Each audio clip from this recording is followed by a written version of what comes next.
Welcome to Avani news network. ఈరోజు మనతో senior journalist Ramanan ఉన్నారు. రీసెంట్ జరిగిన విషయాల మీద అన్నతో చర్చిద్దాం. హాయ్ అన్న, రీసెంట్గా వార్తల్లో అమెరికాలో మోడీ, యోగిని, ఆర్ఎస్ఎస్, బీజేపీని బ్యాన్ చేయాలని డిమాండ్ వస్తుంది. అసలు ఏంటి? అమెరికాలో ఈ మధ్య రీసెంట్గా 2 రోజుల కోసమే అమెరికన్ పత్రికలు కూడా రాశాయి. మన ప్రధానమంత్రి నరేంద్ర మోడీ, ఉత్తరప్రదేశ్ ముఖ్యమంత్రి యోగి ఆదిత్యనాథ్, అస్సాం ముఖ్యమంత్రి హిమంత బిశ్వ శర్మ, ఉత్తరాఖండ్ ముఖ్యమంత్రి పుష్కర్ సింగ్ ధామి వీళ్ళని నిషేధించాలని, వీళ్ళ మీద యాక్షన్ తీసుకోవాలని. యాక్షన్ అంటే ఆంక్షలు విధించాలనేది. అట్లనే ఆర్ఎస్ఎస్, బీజేపీ, ఆర్ఎస్ఎస్ అనుబంధ సంస్థలు చాలా ఉంటాయి. ఆర్ఎస్ఎస్ సోదర సంస్థలు కూడా దాని అనుబంధ సంస్థలు, వీటన్నిటి మీద కూడా చర్యలు తీసుకోవాలనేది అమెరికాలో వస్తున్న డిమాండ్. దానికి సంబంధించి యునైటెడ్ స్టేట్స్లో US commission on international religious freedom అనే ఒక సంస్థ ఉంటుంది. అది ప్రభుత్వ సంస్థ, ప్రభుత్వ కమిషన్. అది ఆ కమిషను ప్రపంచవ్యాప్తంగా ఉన్న ఆ దేశాల్లో ఉన్న మత స్వేచ్ఛ, ముఖ్యంగా మత స్వేచ్ఛ, ఇతర విషయాలను అంచనా వేస్తూ పర్యవేక్షిస్తుంది. వాటికి సంబంధించి ఎవరైనా మత స్వేచ్ఛకు భంగం కలిగిస్తున్నారు, చాలా తీవ్రమైన దాడులు చేస్తున్నారు అని తెలిస్తే వ్యక్తులనైనా, సంస్థలనైనా, దేశాలనైనా సరే అమెరికాలో ఆంక్షలు విధించడానికి ప్రభుత్వానికి సిఫారసు చేస్తుంది ఆ సంస్థ, ఆ కమిషన్. దాని ముందుకు ఈ మధ్య ఒక కేసు వెళ్ళింది. Centre for the study of organised hate అనే ఒక సంస్థ ఉంది, CSOH అనే ఒక సంస్థ. ఆ సంస్థ ఎగ్జిక్యూటివ్ డైరెక్టర్ రకీబ్ హమీద్. ఇతను భారతదేశంలోని ముస్లింలు, క్రైస్తవులు, ఇతర అణగారిన వర్గాల మీద జరిగే దేశపూరిత నేరాలు, వేధింపులు, అటువంటి చర్యలకు సంబంధించి పర్యవేక్షిస్తుంటాడు ఈయన. ఆయన పని రెగ్యులర్గా భారతదేశంలో ఒక్కొక్కళ్ళు ఈ సంస్థలో, CSOH సంస్థలో అనేక మంది ఉన్నారు. ఒక్కొక్కళ్ళు ఒక్కొక్క దేశానికి సంబంధించి పర్యవేక్షిస్తుంటారు. ఆ దేశంలో మత స్వేచ్ఛ ఎంతవరకు ఉన్నది, మత విద్వేషం ఏమన్నా ఉందా, రెచ్చగొడుతున్నారా, దాడులు జరుగుతున్నారా, హేట్ స్పీచ్, ఇట్లా చాలా. దానికి సంబంధించి రకీబ్ హమీద్ ఈ మధ్య ఈ commission on international religion freedom ఒక కేసు వేశాడు. దాంట్లో ఈయన వాదించాడు ఈ మధ్యనే రీసెంట్గా. దాంట్లో ప్రధానంగా కొంతమంది బీజేపీ నాయకులు, అంటే మోడీ, యోగి, ఇంతకుముందు చెప్పినట్టు హిమంత బిశ్వాస్, పుష్కర్ సింగ్ ధామి, ఆర్ఎస్ఎస్, విహెచ్పి, బజరంగ్ దళ్, ఇట్లా అనేక సంస్థల మీద ఆయన వివరాలతో సహా, గణాంకాలతో సహా వాళ్ళు చేసిన నేరాలేంటి, ఎక్కడెక్కడ ఏ నేరాలు చేశారు, వాళ్ళు చేస్తున్న నేరాలు భారతదేశాన్ని ఎంత విచ్ఛిన్నం చేస్తున్నాయి, మత మైనార్టీలను ఎంతగా అణిచివేస్తున్నారు, హత్యలు చేస్తున్నారు, చాలా వివరాలతో సహా. అవి కూడా ప్రభుత్వం కేసులు పెట్టినవి మాత్రమే. ఇక్కడ ప్రభుత్వం కేసులు పెట్టిన వాటినే ఉదాహరణలు తీసుకొని ఆయన అక్కడ వాదించాడు. Commission on international religious freedom దగ్గర వాదించి వీళ్ళ మీద అమెరికాకు రాకుండా నిషేధం విధించాలని, అలాగే అమెరికాలో ఉన్న వీళ్ళ ఆస్తులను స్వాధీనం చేసుకోవాలని ఆయన డిమాండ్ చేశారు. ఈ పని దాదాపు ఇంతకుముందు గతంలో చాలా దేశాలకు సంబంధించి జరిగాయి, చాలా వ్యక్తులు జరిగాయి. మన ఇప్పటి ప్రధాని మోడీ మీద గతంలో జరిగింది. మోడీని అమెరికా రాకుండా నిషేధించారు. ఆయన గుజరాత్ ముఖ్యమంత్రిగా ఉన్నప్పుడు 2002లో గుజరాత్ హత్యాకాండ జరిగింది. హత్యాకాండకు ఆయనే బాధ్యుడని అమెరికా ఇదే సంస్థ ఇచ్చిన సిఫార్సుల మీద, commission on international religions freedom అనే సంస్థ చేసిన సిఫార్సుల ఆధారంగానే అప్పటి ప్రభుత్వం ఆయన నిషేధించింది అమెరికాకు రాకుండా. ఇంకా ఆశ్చర్యంగా ఏంటంటే ఇప్పటి కేసులో ఈ రాజకీయ నాయకుల మీద కాకుండా Tata, Mahindra, JCB, Caterpillar, Hyundai, ఈ సంస్థల మీద కూడా కేసులు పెట్టారు. ఈ సంస్థల మీద ఎందుకు కేసులు పెట్టారు చాలా ఆశ్చర్యంగా ఉంటుంది. JCBలతో, బుల్డోజర్లతో బిల్డింగులు కూలుస్తున్నారు. వాళ్ళకు నచ్చని వాళ్ళు మత మైనార్టీల ఇళ్లను కూల్చేస్తున్నారు, ఆస్తులను కూల్చేస్తున్నారు. దానికి ఈ సంస్థలకు సంబంధించిన మిషనరీ ఉపయోగిస్తున్నారు. ఇప్పుడు యోగిది చాలా ఫేమస్, ఉత్తరప్రదేశ్లో JCBలు, బుల్డోజర్లతో ఇల్లు కూల్చిపడేస్తుంటారు, ముస్లింల ఇల్లు కూల్చేస్తుంటాడు. కూల్చేయడానికి Tata, Mahindra, JCB, Caterpillar, Hyundai సంస్థల మిషనరీ ఉపయోగిస్తున్నాడు అనేది నాయక్ చేసిన ఆరోపణ. కాబట్టి ఇందులో దేశీయ సంస్థలని, విదేశీ సంస్థలని, వీటి మీద కూడా విచారణ చేయాలని డిమాండ్ చేశారు. ఎందుకంటే తాము చేసిన వస్తువులు ఎందుకు ఉపయోగిస్తున్నారు అనే విషయం దానికి అవగాహన లేకపోతే ఉండాలి ఖచ్చితంగా. ఆ విషయంలో తను జవాబుదారీగా ఉండాలి. ఆ సంస్థలు తాము చేసిన వస్తువు నేరానికి ఉపయోగించేటట్టయితే ఖచ్చితంగా జవాబుదారీగా ఉండాల్సిన సంస్థ కాబట్టి వాటి మీద కూడా విచారణ చేయాలి. ఈ దేశాన్ని, భారతదేశాన్ని ప్రత్యేక ఆందోళన కలిగించే దేశంగా గుర్తించాలి. దాన్ని సిపిసి అంటారు అమెరికాలో, కంట్రీ ఆఫ్ పర్టిక్యులర్ కన్సర్న్, ప్రత్యేక ఆందోళన కలిగించే దేశం, దాన్ని గుర్తించాలని. దానికి సంబంధించి ఆయన చాలా ఉదాహరణలు, క్రిస్టియన్ల మీద, ముస్లింల మీద ఏ విధంగా దాడులు జరుగుతున్నాయో ఆంక్షలు విధించాలనే దానికి కూడా ఒక చట్టం ఉంది. వీళ్ళ మీద గ్లోబల్ మ్యాగ్నిస్కీ చట్టం అమలు చేయాలి అని. ఆ చట్టంకి సంబంధించి చాలా ఆంక్షలు ఉంటాయి. ఇది global Magnitsky human rights accountability act అంటారు దీన్ని. దీని మీదనే మొత్తం కేసు అంతా ఈయన వాదించిన కేసు. ఇది 2016లో ఈ యాక్ట్ తీసుకొచ్చారు. మోడీ మీద దానికి ముందే గుజరాత్ ముఖ్యమంత్రిగా ఉన్నప్పుడు ఆంక్షలు విధించాడు. అప్పటికి ఈ యాక్ట్ లేదు కాబట్టి వేరే యాక్ట్కి సంబంధించి ఆంక్షలు ఓన్లీ అమెరికాకు రాకుండా మాత్రమే విధించారు. దీని మీద ఇంకా సీరియస్గా ఉంటాయి. ఈ యాక్ట్కి సంబంధించి తీవ్రమైన మానవ హక్కుల ఉల్లంఘనకు పాల్పడ్డ వాళ్ళ కానీ, తీవ్రమైన అవినీతికి పాల్పడ్డ వాళ్ళు కానీ, అలాంటి వ్యక్తులు కానీ, దేశాలు కానీ, సంస్థలు కానీ ఈ చట్టం కింద, ఈ చట్టం చెప్తుంది ఆంక్షలు విధించాలని. ఈ ఆంక్షలు అమెరికన్స్ మీద కాదు, అమెరికాలోకి వచ్చే విదేశీలకు సంబంధించి అమెరికాలో ఆంక్షలు విధించడం, విదేశీ సంస్థలు, విదేశీ వ్యక్తులు, ఇతర దేశాల మీద అమెరికాలో ఉన్న వాళ్ళ ఆస్తులను స్వాధీనం చేసుకోవడం, అమెరికాకు వాళ్ళు రాకుండా ఆపడం అనేది. ఇందులో ఇంతకుముందే చెప్పినట్టు వీళ్ళందరి పేర్లు ఆయన స్పష్టంగా చెప్పాడు. బజరంగ్ దళ్, విశ్వ హిందూ పరిషత్, ఆర్ఎస్ఎస్, వీళ్ళ మొత్తం ఎవరెవరు ఎక్కడెక్కడ ఏమేం చేశారు సరే గణాంకాలతో సహా ఆయన వివరించాడు. ఆదిత్యనాథ్ అనుచరులు ముస్లింలకు వ్యతిరేకంగా ఏ విధమైన చర్యలు చేపట్టారు యూపీలో, అలాగే విద్వేష ఉపన్యాసాలు ఆదిత్యనాథ్ ఆయన అంచెలు ఏ విధంగా ఇచ్చారు, చాలా గణాంకాలతో సహా, సంవత్సరాలు, ఆ కేసులతో సహా ఆయన కోర్టు కమిషన్కు ఇచ్చాడు. లవ్ జిహాద్ పేరుతో భారతదేశంలో జరుగుతున్న దాడులు, దుష్ప్రచారం, అరెస్టులు, అబద్ధం కేసులు. ఎవరైనా ముస్లిం అమ్మాయి లేదా ముస్లిం అబ్బాయి హిందూ అమ్మాయి ప్రేమించుకుంటే ఆ ప్రేమించుకున్నందుకు లవ్ జిహాదీ అని పేరు పెట్టి ప్రచారం చేసి పెద్ద ఎత్తున ఆ ముస్లిం అబ్బాయిని అరెస్టు చేయించి అక్రమ కేసులు పెట్టించి ఆ విధంగా చాలా దారుణంగా వేధించడం అనేది భారతదేశంలో జరుగుతుంది. దానికి లవ్ జిహాద్ అని పేరు పెడుతున్నారు, అబద్ధ ప్రచారం చేస్తున్నారు. కొన్ని చోట్ల హత్యలు కూడా జరుగుతున్నాయి అనేది ఆయన కేసులు ఎక్కడెక్కడ జరిగాయి అనేది కూడా చెప్పాడు. అలాగే మసీదుల్లో బలవంతంగా హిందూ మతం విగ్రహాలు పెట్టిన సంఘటనలు కొన్ని ఆయన వివరించాడు కమిషన్ ముందు. అలాగే అస్సాం ముఖ్యమంత్రి హిమంత బిశ్వ శర్మ ముస్లింలకు వ్యతిరేకంగా చేసిన ఉపన్యాసాల వివరాలన్నింటినీ ఆ కమిషన్ ముందు ఆయన పెట్టాడు. ప్రతిసారి ముస్లింలను ఈ దేశం నుంచి వెళ్ళగొట్టండి అని, ముఖ్యంగా బెంగాలీ మాట్లాడే ముస్లింలు, అస్సాంలో ఉన్న బెంగాలీ మాట్లాడే ముస్లింలు అంటే బంగ్లాదేశ్ వాళ్ళే కావక్కర్లేదు, పశ్చిమ బెంగాల్ వాళ్ళు కూడా బెంగాలీ మాట్లాడతారు. అస్సాం పక్కనే ఉంది కాబట్టి వాళ్ళు కూడా వెళ్తారు. బెంగాలీ మాట్లాడే ముస్లింల మీద చాలా తీవ్రమైన దాడి చేయడం, వాళ్ళని ఓట్ల రద్దు చేయడం, వాళ్ళ ఓట్లను తీసేశారు. ఈ మధ్యకాలంలో అస్సాంలో చూసాం. మత ప్రాతిపదికన కుటుంబ నియంత్రణ ఆపరేషన్ బలవంతంగా చేయడం, ఆ విధంగా ప్రచారం చేయడం, ఇల్లు ఖాళీ చేయించడం, ఇల్లు కూలగొట్టడం, ఇటువంటి చర్యలకు హిమంత బిశ్వ శర్మ స్వయంగా పాల్గొన్నాడని, స్వయంగా ఆదేశాలు ఇచ్చాడనేది కూడా నాయక్ కమిషన్ ముందు ఇచ్చిన రుజువులు ఇచ్చాడు. అంతేకాకుండా ఎలక్షన్లకు ముందు ఒక వీడియో వైరల్ అయింది, మీరు కూడా చూసే ఉంటారు. హేమంత బిశ్వ శర్మ ఏఐ సాయంతో తయారు చేశారు, ముస్లింలపై కాల్పులు జరుపుతున్నట్టు ఒక వీడియో. ఆయన తుపాకీ పట్టుకుంటాడు, అటు ముస్లింలు కాలుస్తుంటాడు. ఆ వీడియో చాలా వైరల్ అయింది. ఆ వీడియో బీజేపీ తన అధికారిక అకౌంట్లో పోస్ట్ చేసింది.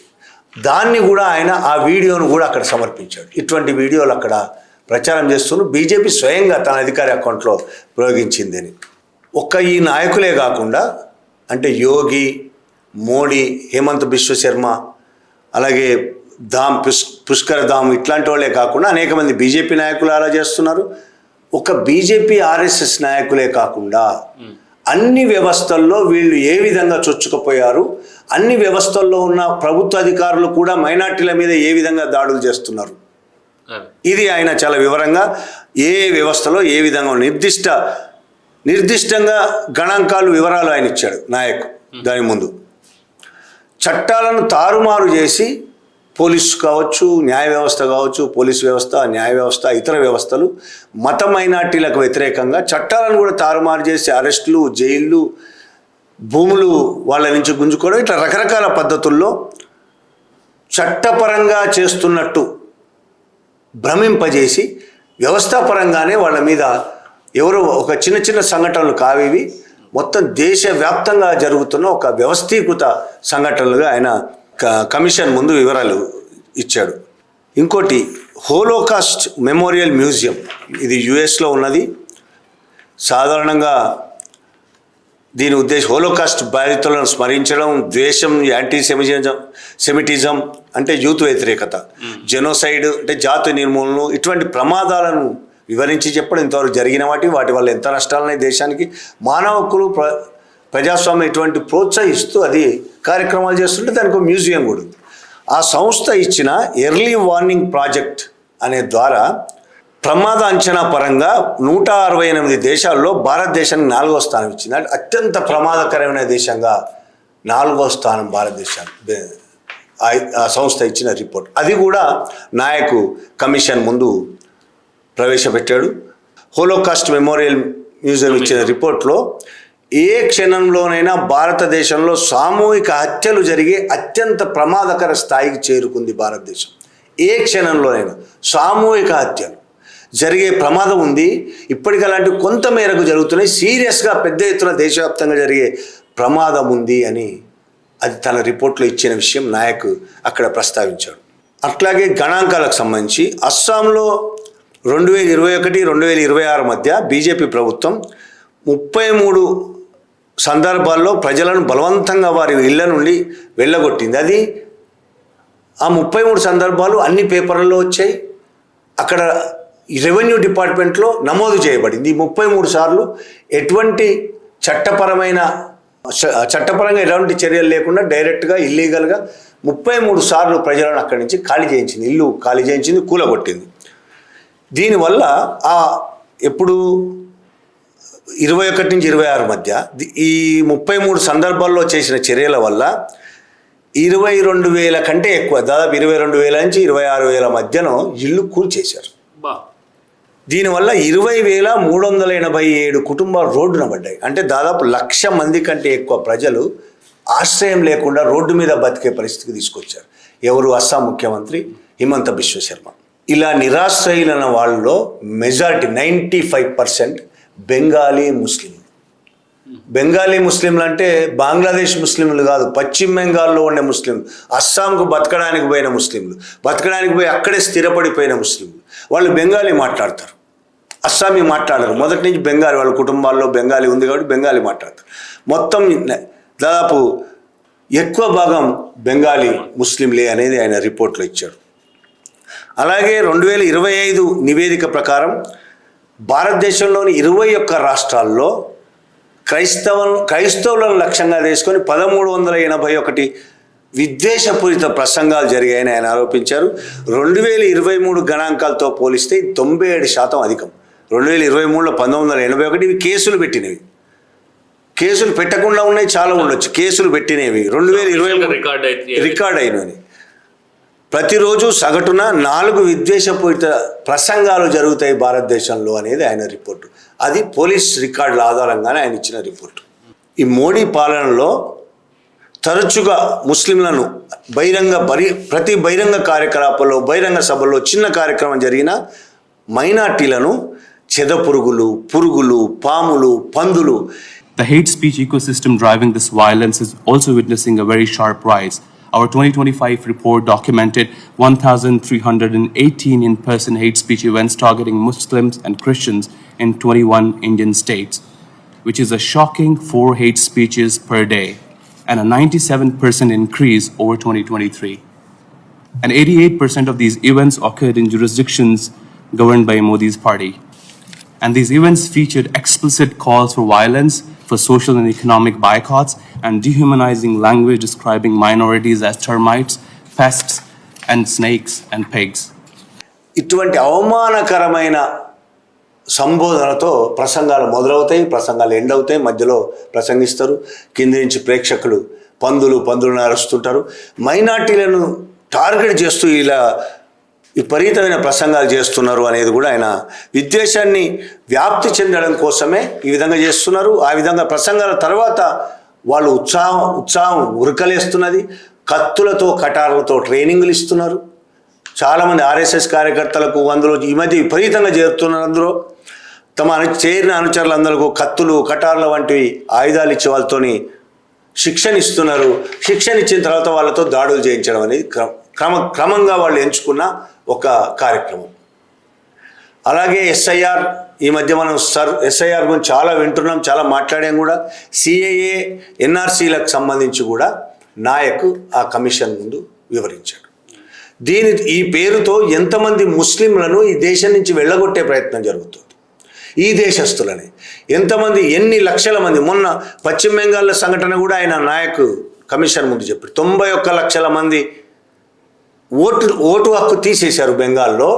ఇట్లా దేశవ్యాప్తంగా జరుగుతున్నది. ఎస్ఐఆర్ పేరుతో, సిఏఏ పేరుతో, ఎన్ఆర్సీ పేరుతో ముస్లింలకు వ్యతిరేకంగా చాలా పెద్ద ఎత్తున ఒక క్యాంపెయిన్ చేస్తున్నది మోడీ ప్రభుత్వం అనేది ఆయన ఆ కమిషన్ ముందు చెప్పాడు. And the Special Intensive Revision, or the SIR, of electoral rolls is now being deployed to disenfranchise minority voters. As my co-panelist Dr. Chatterjee just mentioned, more than 9 million voters were excluded before last month's state elections in West Bengal. SIR now forms a triad with the Citizenship Amendment Act and the National Register of Citizens, enabling widespread disenfranchisement of Indian Muslims. Commission ముందు చెప్పిన ఇంకొక ముఖ్య విషయం గోరక్షక దళాల గురించి. ఆవులను రక్షిస్తున్నామనే పేరుతో 17 రాష్ట్రాల్లో గోరక్షక దళాల నెట్వర్క్ చురుగ్గా పనిచేస్తుంది. వీళ్ళు పశువులు లేదా మాంసాన్ని రవాణా చేస్తున్నారనే పేరుతో వెహికల్స్ని అడ్డుకొని ప్రధానంగా ముస్లిమ్స్ని టార్గెట్ చేసి వాళ్ళు పశువులను తీసుకెళ్తున్న వెహికల్స్ అడ్డుకో అందులో ఎద్దులున్నా సరే, ఆవులే ఉండక్కర్లేదు, మాంసం ఉంటే ఒకవేళ వాళ్ళు తీసుకెళ్తున్న ఆటోలో మాంసం ఉంటే అది ఆవు మాంసమే అని చెప్పి కావాలని ప్రచారం చేసి అందరినీ కూడగట్టి దాడులు చేస్తూ అనేక సార్లు 17 రాష్ట్రాల్లో కొన్ని వేల సార్లు మూక దాడులు జరిగినాయి, హత్యలు జరిగినాయి అనేది ఆయన రిపోర్ట్లు ఇచ్చారు. వీటన్నిటితో పాటు సోషల్ మీడియా మీద కూడా ఆయన చాలా సీరియస్ అంశాలను కమిషన్ ముందు పెట్టారు. ఈ 3 ఏళ్లలో ఫేస్బుక్, యూట్యూబ్, ఇన్స్టాగ్రామ్, ట్విట్టర్ ఇలాంటి సోషల్ మీడియా ప్లాట్ఫామ్లలో ఇలాంటి దాడులను చిత్రీకరిస్తూ, అంటే గోరక్షక దళాల దాడులు, ముస్లింల మీద దాడులు, క్రైస్తవుల మీద దాడులను వాళ్లే చిత్రీకరించి దాన్ని గొప్పగా ప్రచారం చేయడం అనేది ఈ అన్ని ప్లాట్ఫామ్లో జరుగుతున్నది. ఈ 3 ఏళ్లలో 4,000 వీడియోలు ఇట్లా ప్రచారమయ్యాయి. 4,000 వీడియోలు. ఆ వీడియోల లింకులు కూడా మొత్తం ఆయన కమిషన్ ముందు పెట్టాడు. అలాగే క్రైస్తవుల మీద దాడులకు సంబంధించి కూడా ఈయన మాట్లాడాడు. అనేక చోట్ల క్రైస్తవుల మీద దాడులు జరుగుతున్నాయి. మతం మారారనే పేరుతో క్రైస్తవ మతంలో ఉన్న వాళ్ళను దాడులు చేస్తున్నారు. పాస్టర్ల మీద విపరీతంగా దాడులు జరుగుతున్నాయి. ఒక్క 2025 క్రిస్మస్ సందర్భంగా దేశవ్యాప్తంగా 60 పైగా దాడులు జరిగాయి అనేది ఆయన రిపోర్ట్ ఇచ్చారు. అవన్నీ పోలీసు కేసులు పెట్టిన అవన్నీ మనం కూడా వీడియోలో చూసాం. 2014లో క్రిస్టియన్స్ మీద దాడుల్లో యునైటెడ్ క్రిస్టియన్స్ ఫోరం నివేదిక ప్రకారం 127 సంఘటనలు జరిగితే దేశవ్యాప్తంగా వాటి సంఖ్య ఇప్పుడు 555% పెరిగింది. 550% పెరిగింది. కేవలం 2025 క్రిస్మస్ అని ఇంతకుముందే చెప్పాను. 2025 జనవరి మరియు నవంబర్ మధ్య 2,900 కేసులు. ఒక్క సంవత్సరంలో నవంబర్ మధ్య 2014లో 127, 2025లో 2,900 కేసులు క్రిస్టియన్ల మీద, క్రిస్టియన్ పాస్టర్ల మీద జరిగిన దాడులకు సంబంధించి. ఈ 11 నెలల్లో 2,900 కేసులు నమోదైన కేసులే. పోలీసులు పెట్టిన ఎఫ్ఐఆర్లు పెట్టిన కేసులే 2,900 నమోదయ్యాయి. అంటే నమోదు కానీ ఇంకెన్ని వేలు ఉంటాయో అనేది మనం అర్థం చేసుకోవచ్చు. దాన్ని ఆయన చాలా వివరంగా కమిషన్ ముందు ఉంచాడు. ఇక విద్వేషపూరిత ప్రచారాలు, ప్రసంగాలు, వీడియోలు ప్రచారం చేయడంలో ఫేస్బుక్, ట్విట్టర్, యూట్యూబ్, ఇన్స్టాగ్రామ్ చాలా ముందుంటున్నాయని, వాటిని అరికట్టడంలో అవి కనీస ప్రయత్నం కూడా చేయడం లేదు. చెప్తున్నాయి మాత్రం అది కఠిన చర్యలు తీసుకుంటున్నామని, కానీ ఎక్కడ కనీస చర్యలు కూడా చేయడం లేదు. విద్వేషాన్ని వ్యాప్తి చేయడంలో ఈ సోషల్ మీడియానే చాలా ముందుంది భారతదేశంలో అనేది కూడా ఆయన చెప్పాడు. And US-based social media platforms like Facebook, Instagram, YouTube, and X serve as a central infrastructure for spreading this hate and bigotry and incitement to violence. Of the in-person hate speech events we documented in 2025, videos from nearly 97% were first shared or live-streamed on social media platforms. And half of India's 28 states today have passed anti-conversion laws weaponized to incarcerate Muslims and Christians. And many activists and journalists, some including my friends, languish behind the bars under the anti-terror laws like UAPA. The regime has also revoked the foreign funding licenses of nearly 22,000 non-profit organizations under the Foreign Contribution Regulation Act. సరే, ఇంకా చాలా వివరాలు చెప్పారు. ఎవరైనా ఈ కేసుకు సంబంధించి గూగుల్లో సెర్చ్ చేస్తే చాలా వివరాలు వస్తాయి. ఇవైతే ముఖ్యమైన విషయాలు. దీని ఆధారంగా బీజేపీ నాయకులందరి మీద, ఆర్ఎస్ఎస్, విహెచ్పి, బజరంగ్ దళ్ వాటి మీద కూడా గ్లోబల్ మ్యాగ్నెట్స్కి ఆంక్షలు విధించాలని, ఆ చట్టం ప్రకారం ఆంక్షలు విధించాలని ఆయన ఆ కమిషన్ను కోరాడు. ప్రత్యేక ఆందోళన కలిగించే దేశంగా భారతదేశాన్ని ప్రకటించాలని కోరాడు. ఎట్లయితే 2002లో గుజరాత్ ముఖ్యమంత్రి నరేంద్ర మోడీ మీద ఆంక్షలు విధించిందో, అంతకంటే అప్పుడు వీసా ఇవ్వడానికి నిరాకరించడం, ఆయన దగ్గర ఉన్న పర్యాటక వీసాను రద్దు చేశారు. ఇప్పుడు ఆస్తులను కూడా, ఆయనకు ఆస్తులు అమెరికాలో ఏమైనా ఉంటే ఆస్తులను రద్దు చేయడం, అలాగే వాళ్లతో ఎవరైతే ఒకవేళ ఆంక్షలు విధిస్తారో వాళ్ళతో అమెరికాలో ఉన్న వాళ్ళు ఎవ్వరు కూడా ఆర్థిక సంబంధాలు పెట్టుకోకూడదు, వాళ్ళకి ఫండ్స్ ఇవ్వకూడదు, వాళ్ళ దగ్గర తీసుకోకూడదు, వ్యాపార సంబంధాలు పెట్టుకోకూడదు. ఇవన్నీ చట్టంలో భాగం. అవేవి చేయకుండా వాళ్ళ మీద చర్యలు తీసుకోవాలని ఈయన నాయక్ కమిషన్ కోరారు. I urge the US government to act on following 4 recommendations. First, impose targeted global Magnitsky sanctions on Indian officials driving this persecution, including Chief Ministers Himanta Biswa Sarma, Yogi Adityanath, Pushkar Singh Dhami, and other senior BJP leaders, and on the RSS, the Bajrang Dal, and the Vishwa Hindu Parishad. Second, designate India as a country of particular concern and also a source country for transnational repression, and establish specialized TNR task force at FBI field offices nationwide to prosecute such crimes and cases. Third, USARF should examine the role of private companies whose machinery has been used in the destruction of minority properties, hold them accountable, and ensure they adopt binding human rights safeguards. నిజంగా ఒక రకంగా భారతదేశానికి అవమానకరం ఇది. ఇంత అవమానకరమైన పరిస్థితి తీసుకొచ్చింది commission on international religious freedom అనే సంస్థ కాదు. దాంట్లో కేసు వేసిన centre for the study of organised hate సంబంధించిన ఎగ్జిక్యూటివ్ డైరెక్టర్ రకీం హమీద్ ఆయన కూడా కాదు. ఈ అవమానానికి కారణం మన దేశంలో ఆయన చెప్పిన విషయాలన్నీ నిజంగానే చేస్తున్న Modi and batch, RSS and మూక, మొత్తం భారతదేశంలో ఉన్న ఈ ఆర్ఎస్ఎస్ మూక ఈ దేశాన్ని అవమానం పాలు చేస్తున్నది. అమెరికాకు నిజంగానే అమెరికా రేపు ఈ విధంగా నిజంగా చేస్తుందా చేయదా? ట్రంప్ చాలా దగ్గర స్నేహితుడైన మోడీ రోజు చెప్తుంటాడు. ఆయనకు చాలా క్లోజ్ ఫ్రెండ్ కాబట్టి ఈ కమిషన్ ఇచ్చే నివేదికను లేకపోతే కమిషన్ ఇచ్చే సూచనలను ప్రభుత్వం పట్టించుకుంటుందా లేదా రెండో విషయం. కానీ అసలు ఈ విధమైన చర్చ జరుగుతుందంటేనే చాలా అవమానంగా భావించాల్సిన విషయం. ఈ భారతదేశాన్ని ఇంత నరక కూపంగా మార్చి స్వేచ్ఛ లేని పరిస్థితి తీసుకొచ్చిన ఆర్ఎస్ఎస్ మూక ఖచ్చితంగా దీనికి జవాబు చెప్పాల్సి ఉన్నది. రేపు ఒకవేళ నిజంగానే వాళ్ళు బ్యాన్ విధిస్తే, అమెరికాలోనే కాదు భారతదేశంలో కూడా బ్యాన్ విధిస్తే ఇంకా హ్యాపీ. భారతదేశంలో ఆర్ఎస్ఎస్ మీద, బీజేపీ మీద బ్యాన్ విధిస్తే దేశం నిజంగానే ఎంతో కొంత శాంతితో బతకగలుగుతుంది. థ్యాంక్ యూ అన్న. మీకు మరిన్ని ఇలాంటి విశేషాల కోసం మా ఛానల్ సబ్స్క్రైబ్ చేయండి. Thank you.